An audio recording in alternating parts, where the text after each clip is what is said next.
Bismillahirrahmanirrahim. Assalamualaikum warahmatullahi wabarakatuh. Let me introduce myself first. My name is Ayuni Bahramsyah. I'm a 6th semester student majoring in English education. I am from class PBIB 2019. In this video, I will explain about the scope of discourse analysis. As we know that human life is surrounded by messages that are continuously conveyed from one person to another person. Discourse has various forms according to the format, situation, purpose, participants with different targets. In the discourse, there is information about the author and speaker who want to communicate the intent message to listeners and readers. So from the fact, there are two questions that are: what is the main purpose of expressing a message, and what do people do to convey their message? To answer that question, as we read on the material, and also as we know that the message are expressed to the communicate concept, ideas, and information to others.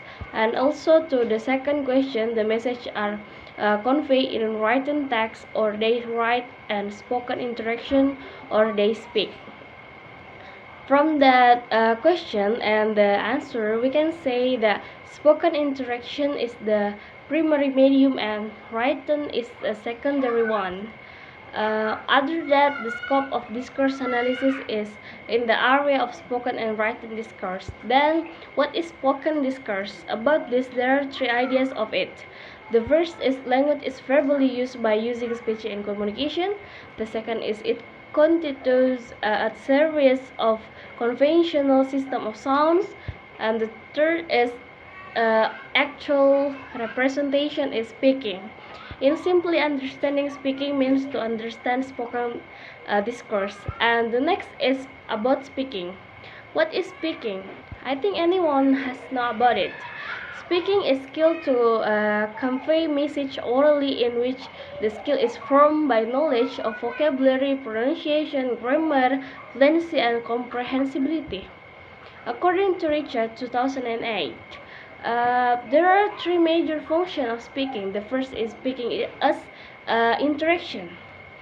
The speaking interactional functions, such as it primarily establishes social interaction. The second is focus on satisfy the participant social needs.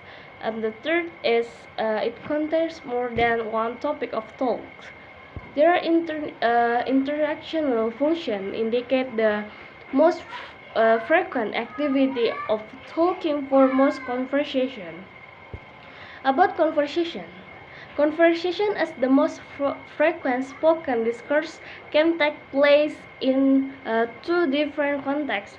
Those are in the classroom, which is also known as classroom conversation, and the second is in real social life or outside the classroom, which is also known as casual conversation.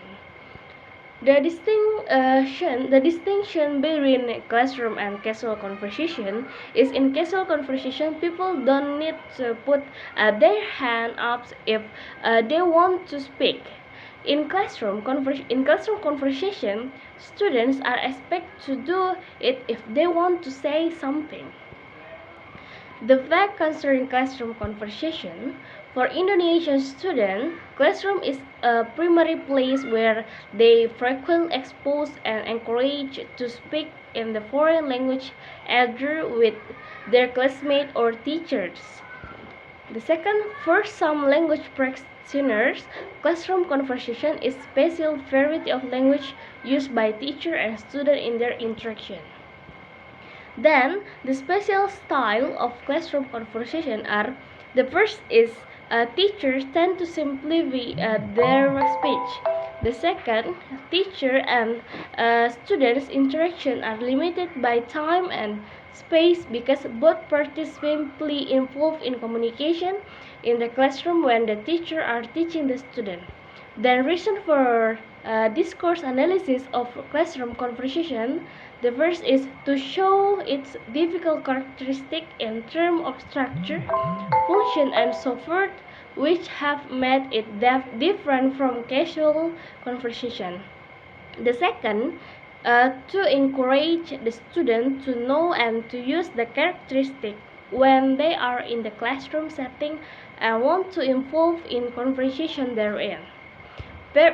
Previously, we discussed one of the three main functions of people using speaking by Richard 2008, namely speaking as an interaction, talk as transaction, speak as performance. The first is speak.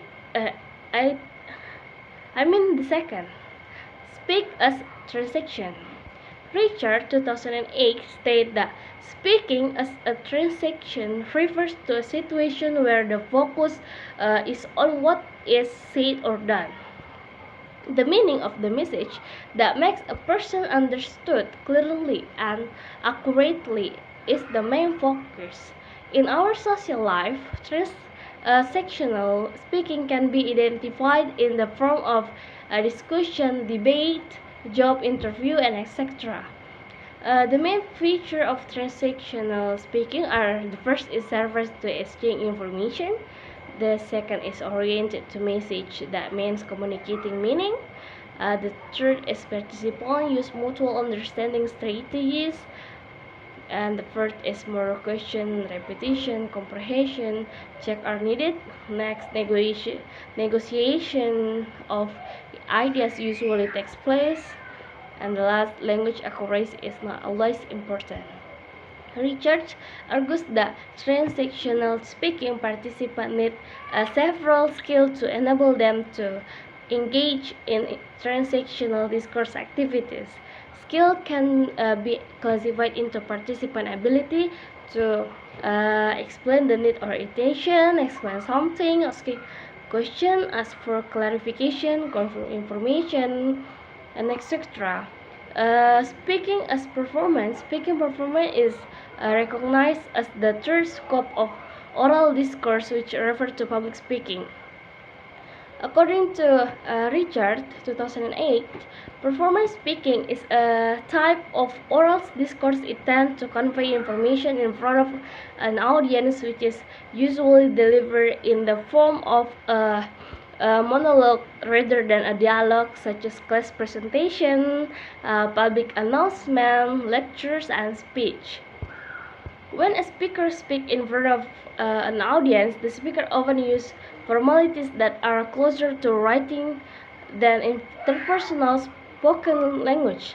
Many people think that performance speaking is very difficult to do for two main reasons.